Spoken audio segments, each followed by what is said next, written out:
이 사람을 죽이면서까지 하나님의 메시지를 증거하려고 하는 아주 중요한 세 가지 키워드가 있습니다. 그 첫 번째 키워드가 주권입니다. 하나님의 주권입니다. 사도행전 5장 4절 다시 보십시오. 사도행전 5장 4절입니다. 그 위에 있었습니다.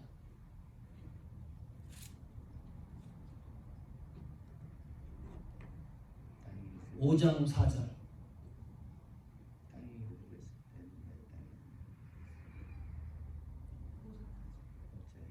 5장으로. 네, 그거 바로 5장 4절 같이 읽습니다. 땅이 그전했을 때에는 내 땅이 아니며 판 후에도 내 입으로 할 수가 없더냐. 어찌하여 이 일을 내 마음에 두었느냐. 사람에게 거짓말한 것이 아니요 하나님께로다. 자, 이 말씀의 그 뉘앙스를 잘 이해하시죠? 자, 땅이 누구가 주인이에요? 이 땅. 아나니아 삽비라가 주인이죠. 팔기 전에도 아나니아 삽비라가 주인입니다. 그 땅을 팔면 그 매매한 대금을 내가 가지고 있어요. 그 땅을 팔았어도 누가 주인입니까? 아나니아와 삽비라가 매매한 대금을 갖고 있기 때문에 주인입니다. 이 사도행전 5장 4절의 말씀이 어떤 의미를 주는 건가요? 이게 무슨 말이에요 도대체? 땅이 그대로 있을 때는 내 땅이다. 그리고 판 후에도 내 임의로 할 수 있지 않느냐. 그러니 그것이 내 것 아니냐. 돈이. 그런데 어떻게 내 마음대로 두었느냐. 왜 그것을 몽땅 하나님 앞에 바치지 않았느냐. 바치지 않았느냐. 왜 거짓말을 했느냐. 몽땅 바친 것처럼 액션을 그렇게 취했느냐. 무슨 말인가요? 소유권 문제입니다. 내 소유권이라는 거예요.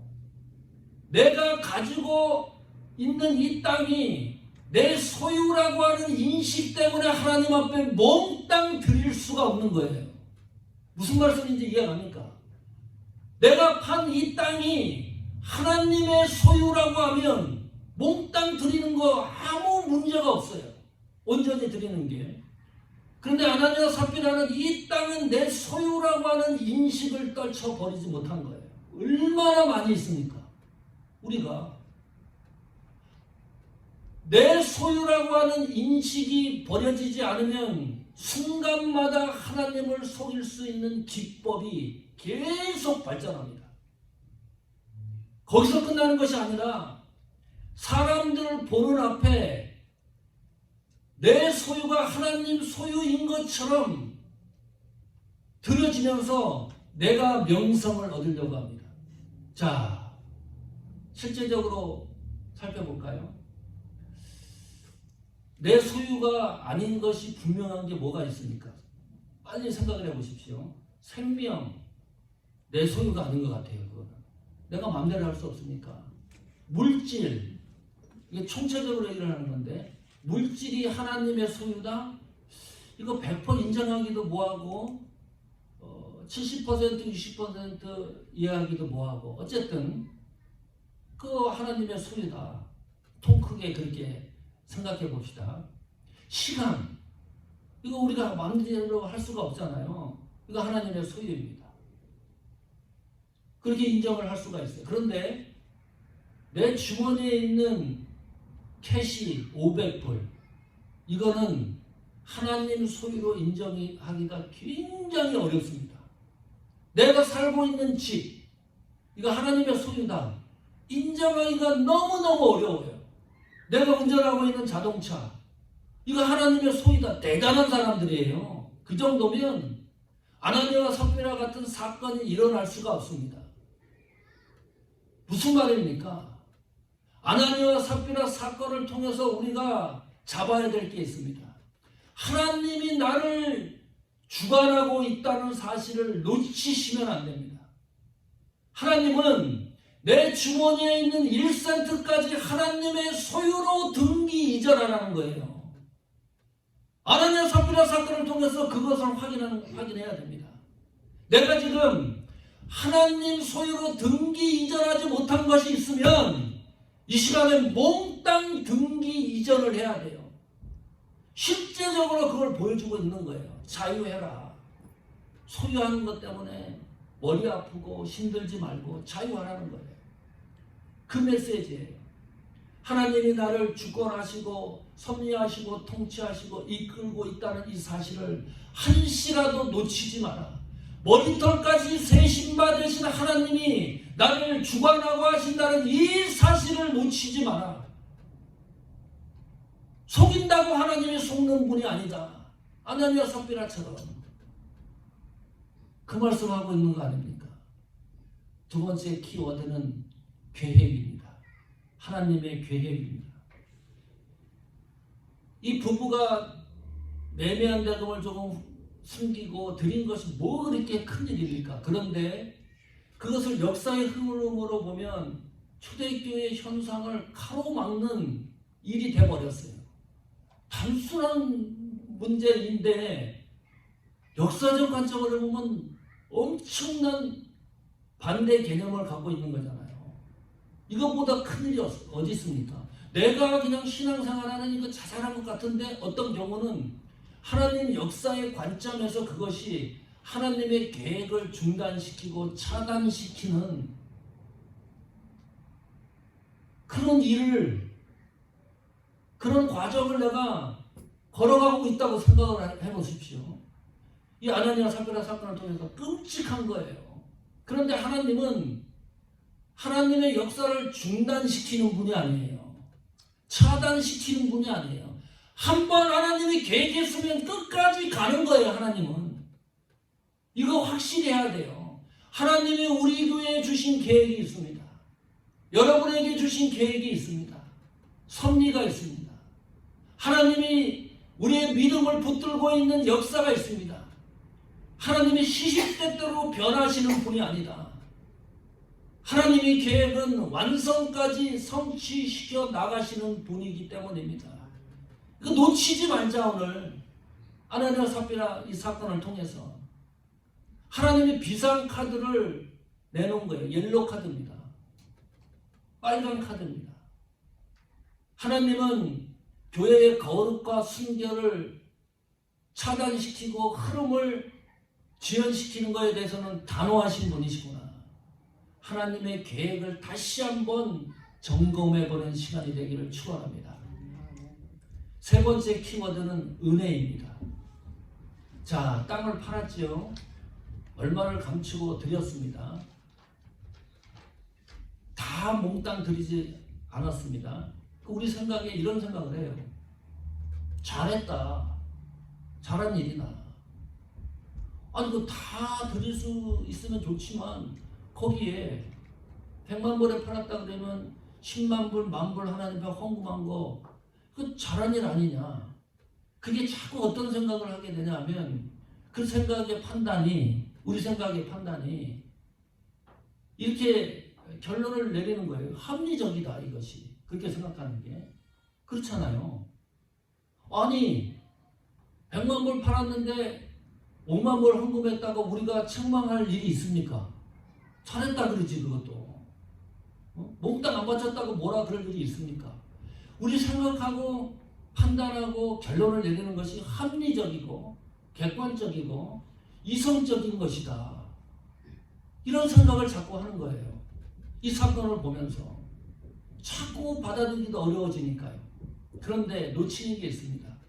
하나님의 은혜는 인간의 이성적 사고와 생각과 판단을 초월하신다. 이걸 놓쳐요. 순간순간 놓칩니다. 사람의 생각과 판단을 하나님의 은혜가 내 속에 역사를 하면 그거 모든 것을 초월하는 거예요.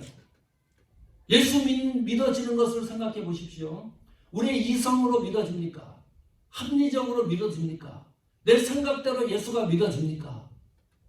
하나님의 은혜는 그 모든 나의 생각과 판단과 이성을 초월하는 거예요. 이 사실을 놓쳐요. 그러면 하나님의 시각으로 보면, 그 하나님의 은혜의 시각으로 보면 내 생각을 포기할 수가 있습니다. 그것이 이제 확실해집니다. 내 생각과 판단과 합리적인 이 모든 사고의 영역을 포기할 수 있는 길까지 되어지는 거죠. 그런데 이제 이론적인 건데 그래도 받아들이기가 이제 힘겨워집니다. 자, 사람이 죽었는데 어떻게 이것이 은혜가 되느냐, 이 문제가 이제 해결이 돼야 됩니다. 은혜 얘기를 했으니까 아나니아 삽비라 사건은 아무리 눈시쿠를 봐도 은혜, 하나님의 은혜가 그 현장에 안 나타난 것 같아요. 그냥 논리적으로는 그래, 우리의 이성을 초월하는 것이 하나님의 은혜라는 것을 인정을 해도 받아들이기가 너무 힘들어요. 사람이 죽었는데 무슨 은혜가 있어요 거기에. 하나님의 은혜가. 아무리 좋고 나쁜 일이라도 부부가 드리는 문제로 즉사의 그 현장에 아무리 눈을 씻고 봐도 하나님의 은혜를 찾아볼 수가 없다. 그런데 아나니아 삽비라 사건을 통해서 하나님의 은혜를 발견하라고 설교하고 있잖아요. 제가 더 쉽게 설명을 합니다. 아나니아 삽비라 사건이 지금까지 계속 이어진다고 그러면 21세기를 살아가는 지금 현장에 일어난다 그러면 어떤 일이 일어날까요? 이 사건은 이례적인 사건입니다. 단회적인 사건입니다. 두 번 다시 이런 일이 안 일어나요. 자, 내 자신을 살펴볼까요? 하나님 은혜를 받아서 성령에 충만했습니다. 은혜도 경험했습니다. 하나님의 감동도 경험했습니다. 하나님을 물질로 특히 속이는 일에 있어서 여러분 자유롭습니까? 아나니아와 삽비라처럼. 만약에 지금도 이 사건이 현장에 적용이 된다 그러면 3만 명 모이는 교회 어느 날 목사님의 설교를 해요. 하다가 목사가 즉사하는 거예요. 예배가 되겠습니까? 1000명 모이는 교회인데 그날 주일 예배 드리다가 999명이 즉사 죽는 거예요. 아찔해요. 이 성경이 그대로 지금까지 적용이 된다 그러면 백승철은 큰일 나는 거예요. 언제 죽었을지 몰라요. 그런데 지금 내가 여기서 설교하고 있다는 것이 기적입니다. 이 사건을 투영해 보면 이것이 나에게 적용 안 되는 것이 놀라운 은혜고 기적이에요. 하나님을 순간마다 속이고 하나님 앞에 불성실한 적이 얼마나 많습니까? 중학생들 엄마가 10불 줬어요. 헌금하라고. 교회 가다가 구멍가게에서 아이스크림 5불 사 먹었어요. 5불 헌금했어요.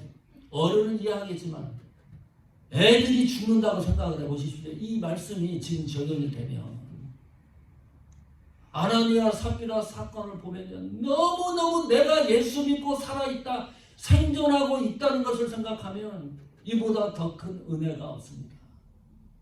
성도 여러분, 아나니아 삽비라 이 사건은 세 가지 중요한 키워드를 우리에게 전달하고 있습니다. 은혜입니다. 하나님의 주권입니다.